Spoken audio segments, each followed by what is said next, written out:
आज शायद राजस्थान का इतिहास का वो स्वर्णिम युग देखने को मिलेगा जिन कार्यकर्ताओं को पहले कहा जाता था कि दो बच्चों से अधिक वाले चुनाव नहीं लड़ेंगे, लेकिन आज राजस्थान की कैबिनेट की बैठक के अंदर में एक बहुत अहम फैसला लिया गया है और 30 साल पुराना फैसला जो है बदल कर एक नया फैसला लागू किया गया है और उसमें कहा गया है कि पंचायत और निकाय चुनाव को वो लोग भी लड़ सकते हैं जिनके 3 बच्चे से ज़्यादा हैं। हमारे साथ में इस वक्त भाजपा के प्रवक्ता मदन प्रजापति जी हैं, उनसे जानेंगे क्योंकि अभी भी कैबिनेट की बैठक के अंदर फैसला आया है और इसी विधानसभा सत्र में इसे पास किया जाएगा।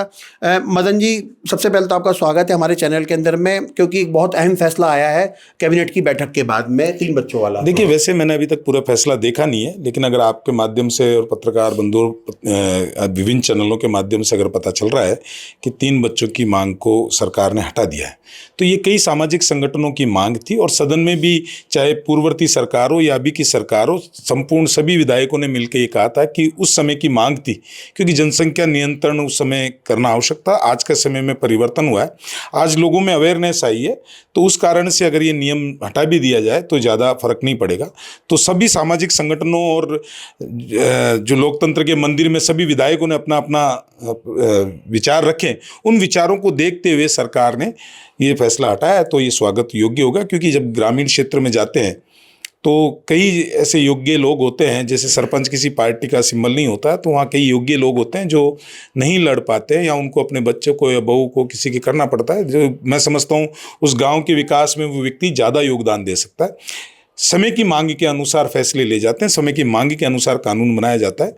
उस समय की मांग थी, उस समय ये कानून बनाया गया। आज समय की जो मांग है उसके हिसाब से सरकार ने जन भावनाओं को देखते हुए, जनता के आदेश और जनता के नब्ज को टटोलते हुए, माध्यम जो है वो जनप्रतिनिधियों के माध्यम से भी आई, सामाजिक संगठनों के माध्यम से भी विचार आया, तो उस विचार पर फैसला लिया। अच्छा, क्योंकि मदन जी देखा जाए तो एक तरह से देखा जाए चाहे पार्टी कांग्रेस की हो या बीजेपी की हो, लेकिन क्योंकि कई बहुत जो पुराने कार्यकर्ता हैं, जो कर्मठ कार्यकर्ता हैं, उनके 2 से ज़्यादा बच्चे होते थे, लेकिन उनको बड़े इल्म था कि पार्टी में हम इतनी सेवा करने के बाद भी हमें टिकट नहीं मिल पा रहा। तो अभी 3 बच्चों के बाद में दोनों ही पार्टियों का पूछ रहा हूँ, क्या कार्यकर्ताओं का मनोबल बढ़ेगा इससे?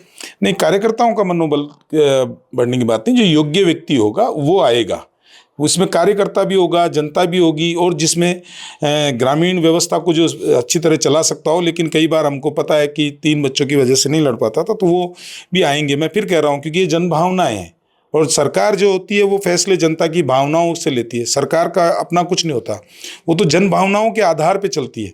जनता के लिए जो क्या अच्छा है, उस समय जो अच्छा था उस समय फिर निर्णय लिया गया, आज जो जनता की इच्छा है उसके हिसाब से लिया गया। क्योंकि उस समय अगर आप देखेंगे तो जो जनसंख्या नियंत्रण का जो था, सरकार की प्रतिबद्धता थी, धीरे धीरे लोगों में, मैं कह रहा हूँ ना, अवेयरनेस बढ़ गई है।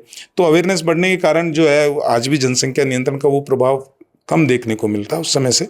तो मैं समझता हूँ आज के समय के अनुसार जो उचित लगा सरकार को, मैं फिर कहता हूं, जो हमारे पास में सामाजिक संगठन आए, हमारे पास में जनप्रतिनिधियों का जो आवेदन आया, और उसी के आधार पर सरकार फैसला लेती है और उसी के आधार पर सरकार ने फैसला लिया है। अच्छा, इसमें इस कैबिनेट की बैठक के अंदर में एक बहुत अहम फैसला है जो अभी तक मेरे ख्याल से शायद बताया नहीं गया या आया नहीं होगा। इसमें एजुकेशन का कहीं पर भी जिक्र नहीं किया गया। तो क्या लगता है, आपके प्रवक्ता है पार्टी की विचारधारा से जुड़े हुए, क्या लगता है कि इसमें 10वीं क्लास तक बिल्कुल नॉर्मल रखा जाएगा, इससे भी आगे? अभी 10-15 मिनट में पूरा कैबिनेट का फैसला आ जाएगा और उसके अंदर जो भी निर्णय लिया गया होगा वो सब आपके सामने सार्वजनिक रूप से होगा। वैसे भी अगर लेते तो नया, क्योंकि एजुकेशन का दायरा तो पिछली सरकार में हट गया था, तो एजुकेशन का कोई दायरा अभी है नहीं है, और अगर लागू किया जाएगा तो अभी 5 से 10 मिनट में कैबिनेट। एजुकेशन का दायरा तो वैसे होना भी चाहिए, क्योंकि कम से कम 10वीं पास तो होना ही चाहिए, जो अच्छा बुरा समझ सके, क्योंकि वो गांव और शहर की सत्ता संभालता है। नहीं, आप भी जानते हो, मैं भी जानता हूँ, जब ग्रामीण परिवेश में जाते हैं तो एजुकेशन अपनी जगह मायने रखती है और राजनीतिक सूझबूझ अपनी जगह मायने रखती है। ये सब जनता के, मैं कह रहा हूँ ना, जनहित के जो फैसले होंगे, जनता के हिसाब से जो फैसला आएगा उस हिसाब से निर्णय सरकार लेगी।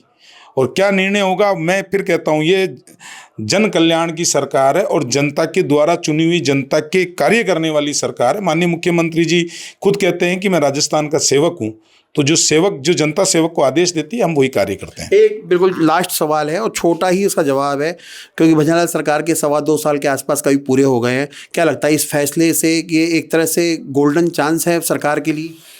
नहीं, देखिए, हमारे भारतीय जनता पार्टी कोई भी फैसला लेती है उसमें हमारी परिपाटी जो रही है वो आपको पता है कि नेशन फर्स्ट, पार्टी सेकंड और व्यक्ति थर्ड।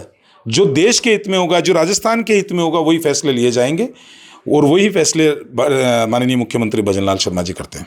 तो बिल्कुल देखिए, ये थे मदन प्रजापत, और मदन प्रजापत ने साफ तौर पे कहा है कि जब उस वक्त जब फैसला लिया गया था उस समय जनसंख्या का हवाला दिया गया था, क्योंकि उस वक्त जो है क्या परिस्थितियां रही होगी। लेकिन आज जो कैबिनेट की बैठक हुई और कैबिनेट की बैठक के अंदर में जो फैसला लिया गया है कि 2 बच्चे जो 2 से ज़्यादा अधिक बच्चे वाले हैं वो भी पंचायत का और निकाय चुनाव लड़ सकते हैं। इससे एक चीज़ तो साफ हो गई है, क्योंकि उसमें जो चाहे वो कांग्रेस के हों चाहे वो बीजेपी के हों, कार्यकर्ताओं को भी खुश करने का प्रयास किया गया है, क्योंकि इस बार सरकार का जो ये फैसला है, इस फैसले से दोनों ही पार्टी, क्योंकि सरकार बीजेपी की है तो खासकर बीजेपी के जो कार्यकर्ता हैं उन्हें राहत तो मिलेगी, लेकिन अब टिकटों के बंटवारे में, क्योंकि हाईकोर्ट ने आदेश दिया था कि निकाय चुनाव और पंचायत चुनाव 31 अप्रैल से पहले करवाने, लेकिन अभी शायद कहीं पे भी दोनों ही पार्टियों की तरफ से ऐसी सरगर्मी दिखती नजर नहीं आ रही है जहां चुनाव की तैयारी चल रही हो। लेकिन इस फैसले से कम उन कार्यकर्ताओं को राहत की सांस मिलेगी जो चुनाव लड़ने के सपने या ख्वाब देख रहे थे। कैमरामैन जयपाल सिंह राठौड़ के साथ Manoj Sharma, news watch India, Jaipur.